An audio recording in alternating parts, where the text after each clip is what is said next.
先发制人，美国核潜艇抵达韩国，中国用俄罗斯将美国一军，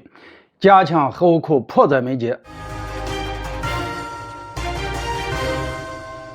大家好，我是肖云华。在当前动荡的国际背景下，关于大国之间的核风险也在逐渐升级，而美国一直想要拉中国就美俄核问题进行对话。就在6月初，美国国家安全顾问沙利文还表示，希望与中俄就核问题进行对话，还强调美国没有增加核力量规模。另外，他还指责中国扩大核武库，声称在2035年，中国将拥有1500枚核弹头，呼吁五常需要更多的军控协议。美国一直喊话让中国加入军控协议，美国自己拥有8000多枚核弹，却让中国参加军控谈判，是想把自己谈到中国的水平呢，还是把中国谈到美国的规模呢？而且所谓的协议，美国是否遵守还要打一个大大的问号。美国一边要求中俄军控，另一边他自己怎么做的呢？美国在欧洲5个国家秘密部署了约150枚核弹头，为了控制欧洲，他也是为了震慑俄罗斯。而在印太地区，美国也开始核扩散，美国和英国正计划为澳大利亚建造核潜艇，而且日本、韩国近段时间多次谈论过核共享，这些都是非常危险的迹象。近日，五角大楼还宣布，美国将向韩国派遣一艘能够携带核武器的俄亥俄级战略核潜艇。在上个月，韩国总统尹锡悦还公开宣称，韩国可能在1年内拥有核武器。这个言论引发了剧烈的争议。韩国最近讨论核共享的频率有点不正常，半岛的核风险在逐渐加剧。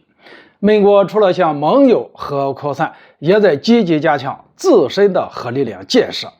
近日，美国公布去年通过的最新版的核态势评估报告，指出美国一直争论是否要加入不首先使用或唯一目的是遏制或必要时核反击等核政策的承诺。最后，美国放弃了这个条款，主打一个先发制人。美国甚至还假想了与中俄2个核大国同时发生冲突的极端情况，虚空缩敌，试图为其发展核武力量找借口。报告指出，当前美国已经没有洲际弹道导弹系统了，密并3型洲际弹道导弹已经过时了，而美国战略核潜艇搭载美国约70%的核武器，预计不会重装哥伦比亚级核潜艇反应堆材料。另外，美国轰炸机也有问题， B-52级将成为主力，原本计划给它装备 AGM-183A 高超音速空射快速反应武器，但是一系列测试都给失败了。所以总结起来就是，美国需要彻底更新升级其3位一体的核力量所有环节。当前美国已经在欧洲加速部署了B6112新型战术核导弹，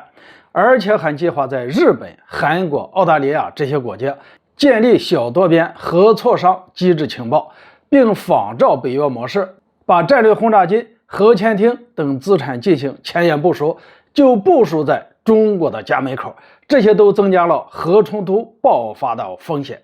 而对付美国核威胁的最佳方式就是继续发展我们的核力量。俄乌冲突当中，北约不敢下场，就是惧怕俄罗斯庞大的核武库，这是俄罗斯最大的底气。反观美国及其盟友，多次在台海、南海、东海这些问题上对我国进行极端的挑衅，甚至喊话军事介入，升级核武库也是迫在眉睫的事儿。而面对美国军控的要求，我们的做法就是用俄罗斯将美国一军。俄罗斯从没提过让中国加入军控谈判，美国的要求显然是没有什么说服力的。另外，中俄也需要尽快加强核战略，这些都是保障欧亚地区稳定安全的观念。好了，今天就说到这里，咱们下次见。